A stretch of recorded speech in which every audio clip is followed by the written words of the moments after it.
ओम कल्याण मार्ग का पथिक भाग संख्या 40।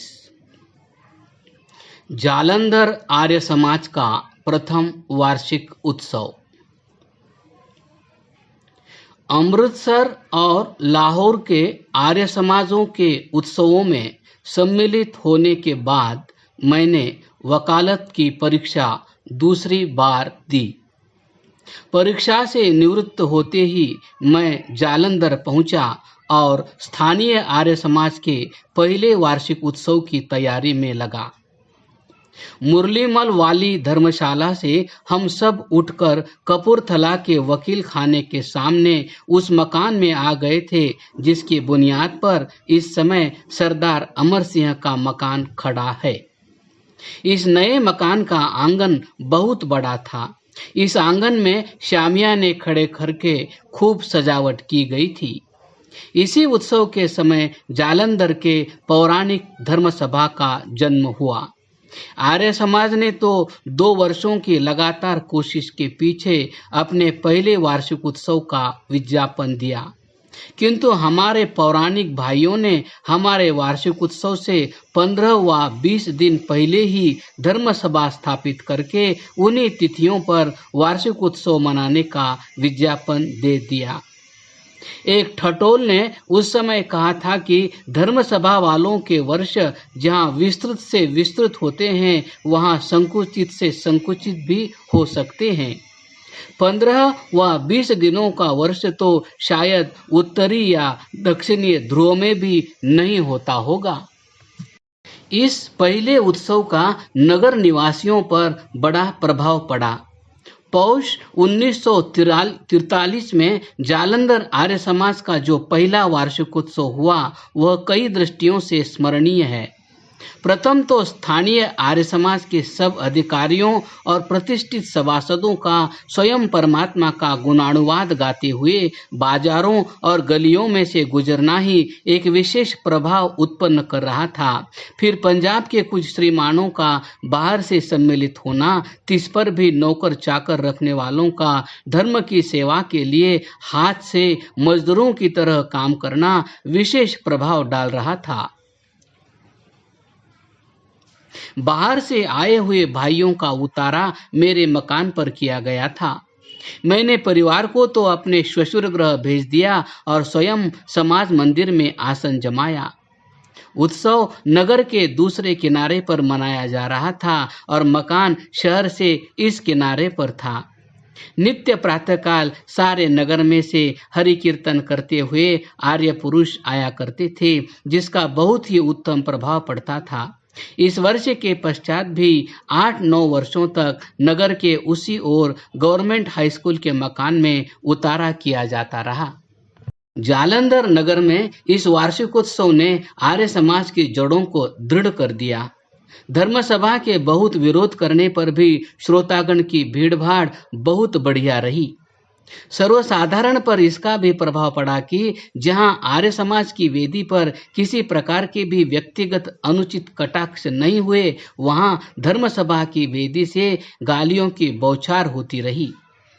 इसी वर्ष से अंतरंग सभा नियमानुसार होने लगी और पारिवारिक उपासना में भी नगर निवासियों का प्रेम बढ़ने लगा।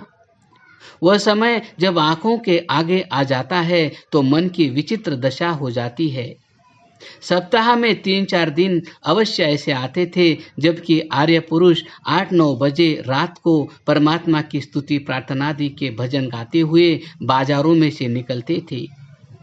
सायंकाल नित्य बहुधा आर्य पुरुष समाज मंदिर में इकट्ठे होकर संध्यादि नित्य कर्म करते और साथ ही कुछ ज्ञान चर्चा भी होती। वही वह समय था जब एक दूसरे की शंकाओं का समाधान होता और क्रियात्मक विचार भी होते थे। जालंधर में जो कुछ भी आगे हुआ उसकी बुनियाद उन्हीं दिनों के शुद्ध विचारों पर रखी गई थी। वार्षिक उत्सव के पश्चात ही मैंने मकान बदल लिया और अहलूवालिया बाजार के अंत में चौमुहानी पर वह मकान किराए पर लिया, जिसमें फिर मिस्टर वेस्टर्न हेडमास्टर टिके थे और क्रमशः गवर्नमेंट स्कूल तथा पटवारियों का स्कूल भी रहा था। इस मकान में मैं अनुमान 3.5 वर्षों तक रहा और इसीलिए इसका संक्षिप्त वर्णन यहाँ दे देना उपयोगी होगा।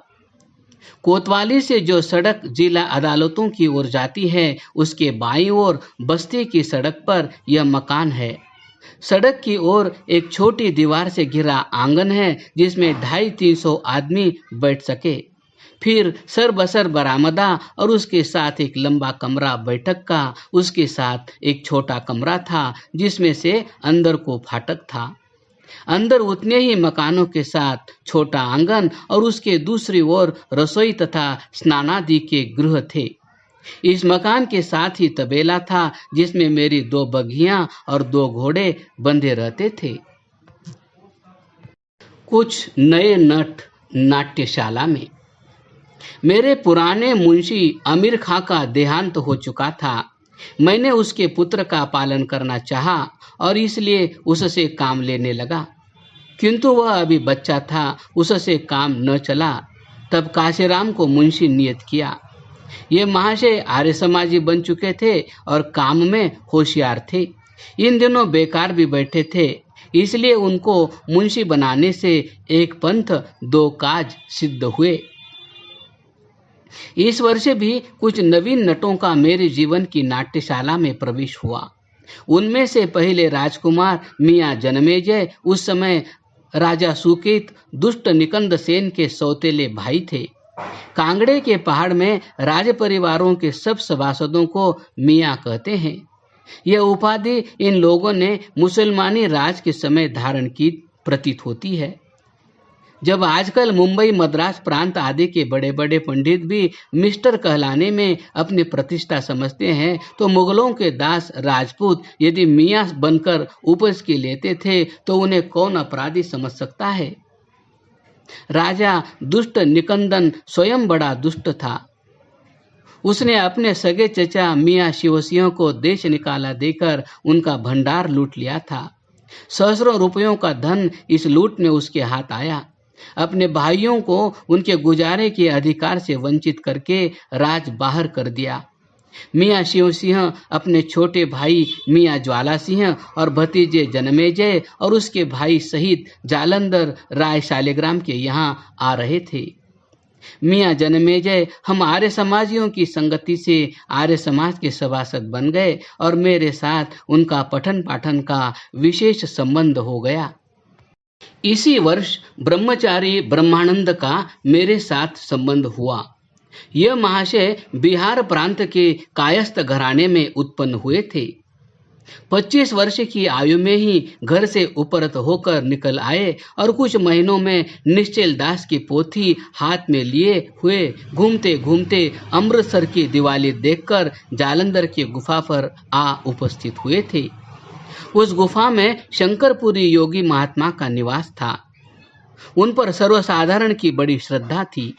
उनके देहांत के पश्चात उनकी समाधि वहीं बनाई गई और साथ ही कुछ कूप और कुछ मकान रहने के लिए बन गए।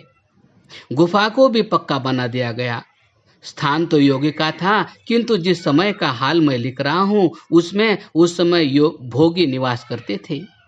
यह स्थान काचू कटियों का गढ़ बना हुआ था।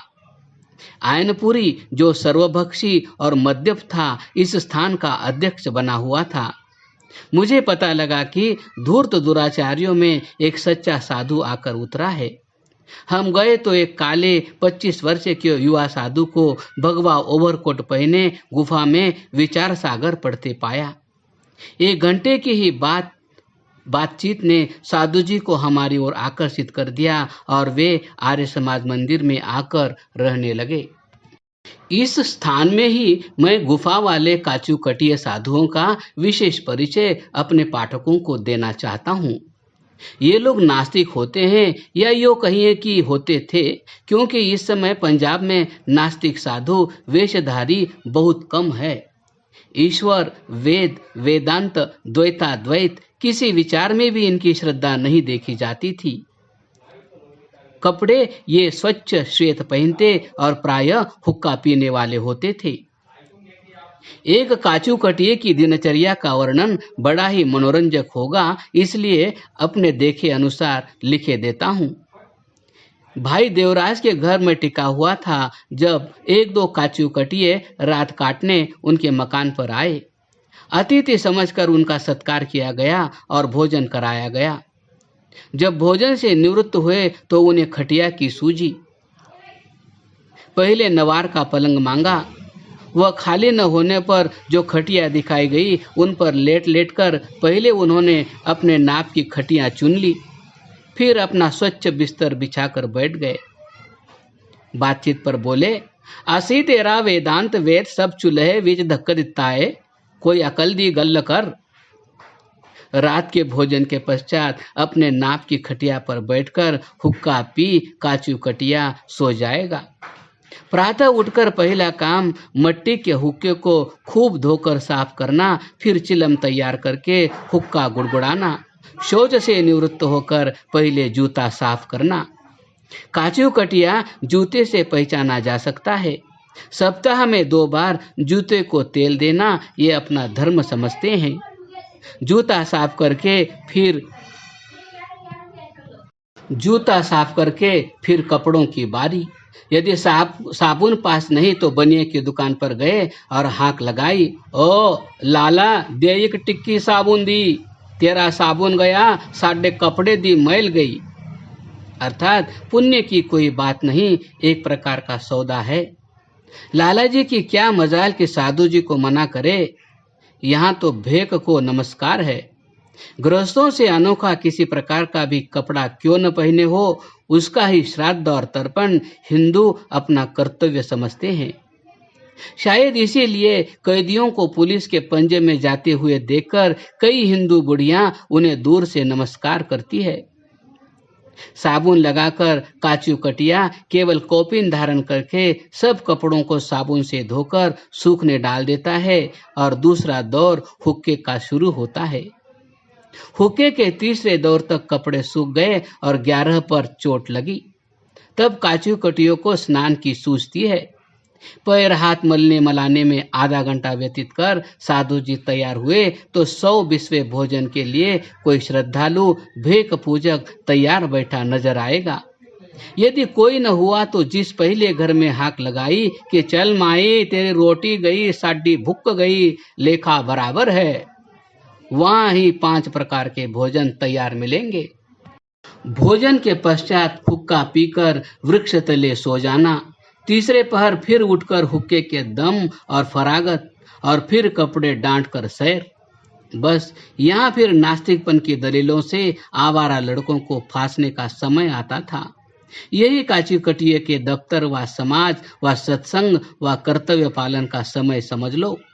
इस समय किसी किसी काचू कटिए के हाथ में काला नाव का सा खप्पर उसकी शान को दोबाला करता और किसी किसी सिर पर वही शोभायमान होकर उसके अविश्वास की मुस्कुराहट के साथ मिल पूरा पश्चिमीय प्रसिद्ध कवि मिल्टन के चरित्र नायक की झलक दिखलाता था।